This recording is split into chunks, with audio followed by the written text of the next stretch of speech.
Hey guys, back for part 3. Sorry it's just so long. But anyway, so after that like barrage of finishers on Mark Henry, DiBiase, who was on the brought a ladder in and using it as a bridge to one connected. It was on the rope connected to the middle ladder. He was on it, and Randy Orton, I believe it was, slid the ladder over the top rope with DiBiase on it. He took a nasty fall, and the ladder almost hit him in the head when it fell down. And then Jericho was another big spot towards the end of the match. Jericho was kind of hanging off the ladder, or maybe even on his way down, and Orton comes out of nowhere, leaps up. Jericho's probably 10 feet in the air. Orton leaps up, drops him with a huge RKO. Fucking, oh man, Randy Orton is the shit. And then Orton, so then Orton's the only one left, and then Orton knocked Edge off the ladder, and he fell into that upside down ladder, which in the metal thing that connect in the middle of that, and it looked like it really hurt. I wouldn't be surprised if Edge fucked up his stomach. But props for him to taking that fall. That was vicious. But so then Orton's left alone in the ring, and the crowd went absolutely nuts. Like the crowd, this was probably as hot as it was all night.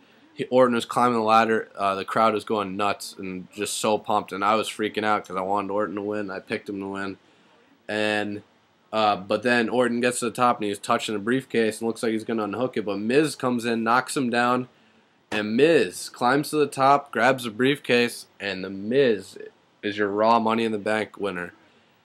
Good job for Miz. He's on his way up to the world title picture, WWE title, whichever one. He's turning into a great heel, and Michael Cole's even rooting for him. He's like, "Come on, Miz," and good for Miz. He was pretty emotional afterwards when he grabbed the briefcase. He almost started to cry, and hey, guy, you know, he's a good in-ring worker, good wrestler, got really good charisma, is good on the mic. And then he put himself over afterwards, saying, "I proved all the critics wrong and all you like naysayers and doubters or whatnot. He's going to be a future WWE champion, and who's to argue?" So good job, Miz.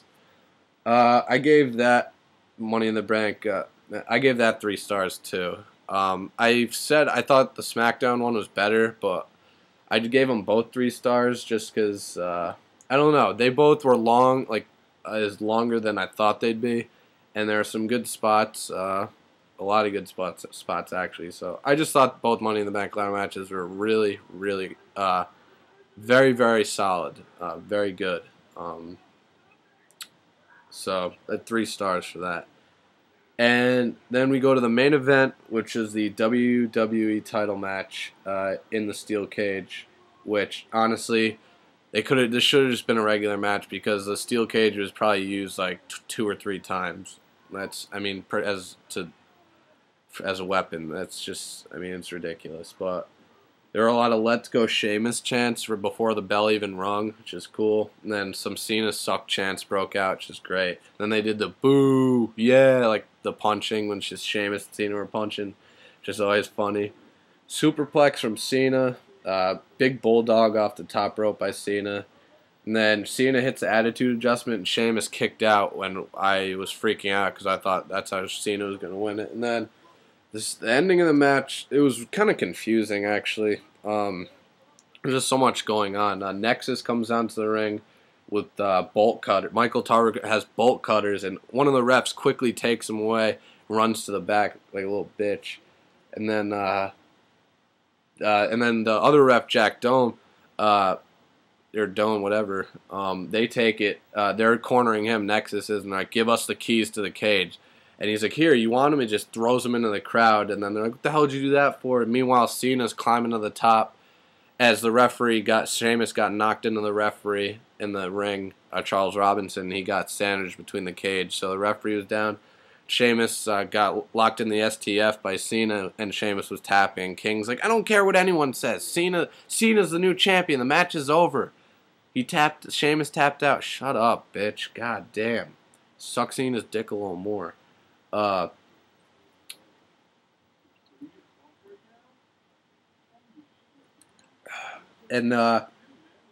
Cena realizes there's no ref, and then starts climbing, and Justin Gabriel goes up and starts fighting Cena at the top, and Cena throws him back in the ring. And then Sheamus is climbing on the other side, and Heath Slater climbs up. Sheamus punches him off, and Sheamus's feet hit the floor first, so Sheamus retains the WWE title, thank God. And then he immediately just runs through the crowd like he did at Fatal 4-Way. And Cena's sitting on the ground wondering what the hell happened, and he gets pissed like he did a couple weeks ago. He threw Darren Young into the side of the cage, and then he hit Michael Tarver with a clothesline, and then hit him with the steel steps. And then he took Tarver's NXT band, or someone's that fell on the ground, took it with him. That's how Money in the Bank ended, with Cena walking to the back with the NXT Nexus band and showing like Tarver and Young on the ground, like laid out. So overall, I thought this pay-per-view was pretty fucking good. And it was pretty solid in my opinion. I'm happy I didn't have to pay shit for it. It's the best part. And Kane is the new World Heavyweight Champion. Two respectable guys won Money in the Bank, Kane and cashing in, and Miz. I have no problem with him winning that. Good to see new blood getting a push. And best of all, Cena didn't win the WWE title. Thank the fuck Christ. And overall, I give this pay-per-view like a... I was tempted to give it an 8, but I'm going to give it like... I'm going to give it an 8 out of 10. I just thought it was, I don't know. Besides for the shitty women's title match, and if the Divas title match could have been a little better, would have been an easy, like 8.5 out of 10, maybe. But, I don't know. I'm torn between like giving a 7.5 and an 8. I'll just give it an 8 out of 10 and leave it at that. So if you guys disagree or whatever, let me know what you thought about it. Comment. And for those of you who haven't subscribed yet, please click the subscribe button. Sorry. So yeah, this was a pretty good pay-per-view. I'm happy it delivered on all levels, except like I said, the women's matches. But Kane, new world champ, man. That's what I'm most excited about. I'm anxious to see where they go with this. I really hope he keeps the title. Well, we'll have it for more than a day now because Smackdown's on until Friday. So, and yeah, I hope he keeps it for a few months. Should be good stuff. So yeah, guys, Raw should be interesting tomorrow. And this has been my Money in the Bank review. So just leave your comments and whatnot. Let me know what you thought. Like I said, subscribe for those of you who haven't, and if you want to, that is. And yeah, that's pretty much it, guys. Have a good night, and I'll be back tomorrow for my Raw preview and review. All right, peace.